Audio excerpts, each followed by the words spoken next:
Do not attempt to adjust your dial. Ba-da-bum-bum-bum. It's your boy Big Vern. This is App Stupid, the fastest growing sports and entertainment show on these YouTube streets. You're welcome. Holla at us. A fairy tale. Orca was a great big whale. I knew a fat girl who broke a scale. You won't tell. I won't tell. Yo, shout out to Greg Nice. Nice and smooth. Y'all know what we do here promoting hip hop albums. It's your boy Big Vern coming to you live from the App Stupid Studios on a very foggy Monday here in the Midwest. If you're just joining us for the first time, welcome. Please hit the like and subscribe button. It goes a long way, helps the channel, and we appreciate it. We left off, we were talking about Alabama. They beat the brakes off Georgia, but for some odd reason, they did not slow the game down, lay on the ball. They allowed Georgia to get back into the game by the fourth quarter and even take the lead. And finally, they pulled it out. So congratulations to Coach Kalen and company. Then we talked to Marcus Freeman and the Catholics out there at South Bend. They beat up on the Bird Gang. Now we have ourselves a good old-fashioned rivalry. Louisville took the first round. South Bend and Notre Dame, they took the second round, and now we have a rubber match next year, L&N Stadium in Louisville, Kentucky. It's going to be blockbuster. Then we talked some Kansas State Wildcats. They put the beating on the Oklahoma State Cowboys, and wow, they just really blew my imagination because that game wasn't even close, and that thing was out of hand big time. So we go from the Big 12 and we go right back down to the ACC where Kentucky shocks the world. Kentucky sharks the world. Now, I'm not going to sit here and pretend and let everybody, like I said, I'm not going to hold you. I always jump on Marky Mark and the stupid bunch. I go after those guys with a vengeance. However, you got to give credit where credit is due. They've been playing some compelling football going into the Ole Miss game. And outside of having that awful loss to South Carolina and that embarrassing loss in Lexington, Kentucky has been holding their own with the elites. Because, like I said, they played Georgia. That game was ugly, and they did retain everything out of that game. And coming into the Ole Miss game, I felt like Kentucky played better competition. That being said, looking at the numbers in that game, Kentucky only rushed for 93 yards in that game, but they were able to stay on the field. Those 22 first downs, that third down efficiency was garbage. It wasn't a pretty game. We're just going to be honest. It wasn't a pretty game. It really came down to who's going to make plays when it really mattered the most. Because in that third down efficiency, Kentucky was put in that position 16 times. They only converted 4 of them. However, going for it on fourth down, out of the 3 times they tried it, they were perfect. They were perfect.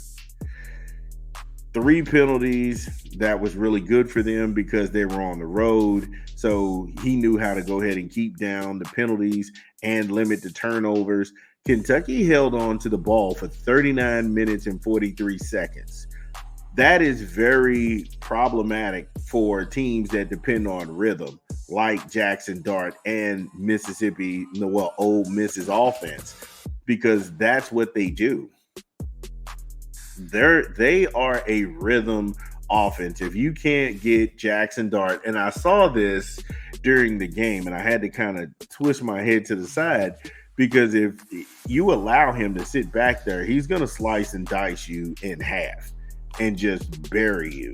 However, when you look at Ole Miss coming into the Kentucky game, Ole Miss, the teams that they played, Georgia Southern, Wake Forest, Middle Tennessee, and Furman. That's it. That is it. Wake Forest wasn't picked to do anything in the ACC. So that's why I said Kentucky was well equipped and they were groomed better and they played better competition coming into this game with Ole Miss, even though they were on the road.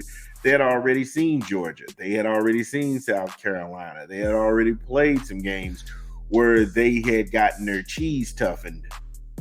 But now, when you're Ole Miss, you got to go play at South Carolina. That may not work out for you.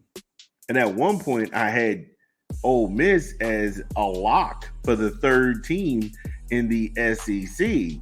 That's not it. The three guaranteed spots, Texas, Alabama, Georgia. That fourth spot is still up for grabs in the SEC. It's out of grasp for Kentucky because Kentucky, they just don't have the opponents. And we'll get into that when we come back from a quick 20. From an unofficial sponsor of the show, this is Big Vern. Drop the spot.